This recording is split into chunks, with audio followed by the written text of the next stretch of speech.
Hi friends, welcome to my channel. Let me share with you my fruit salad recipe.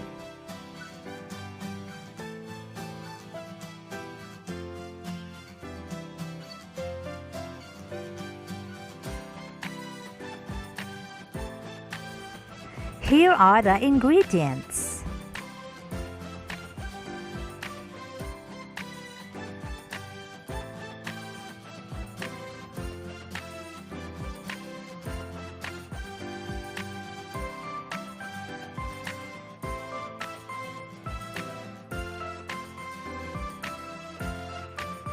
Let us begin. Be sure that you drain the fruit cocktail. After which, place the fruit cocktail in the mixing bowl. Right? And then, we have to place all the rest of the ingredients. Then we will put the rest of the ingredients. These are the peaches.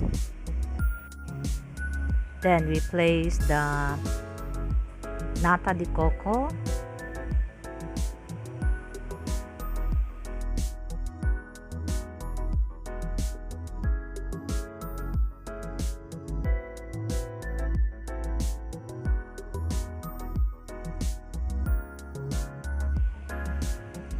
This is the sweet kaong.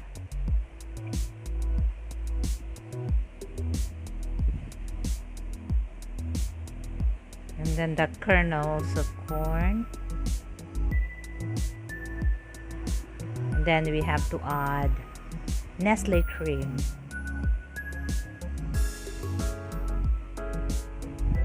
So our fruit salad would be so creamy and delicious.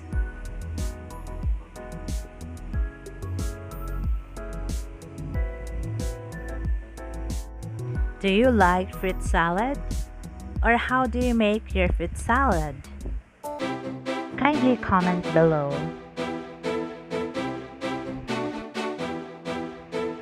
This is mango flavored creamier. This will give additional taste to your fruit salad.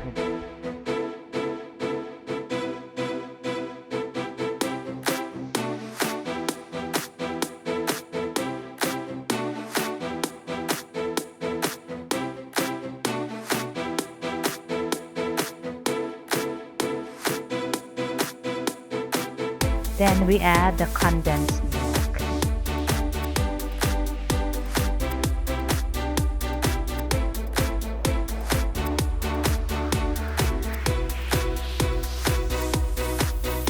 Alright, and then we simply mix all the ingredients. Mix them well so that everything will be incorporated and your fruit salad will be very delicious.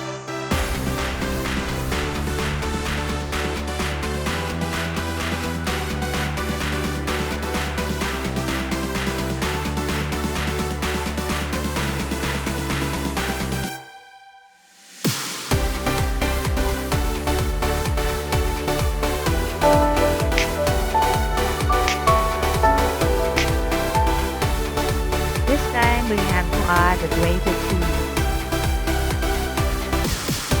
but we have to leave some cheese for the topping.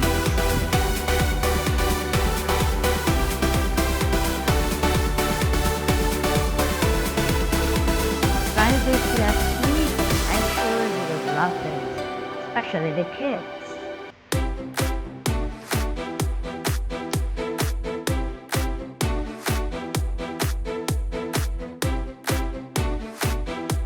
This is done, but it is more delicious when it is chilled before serving.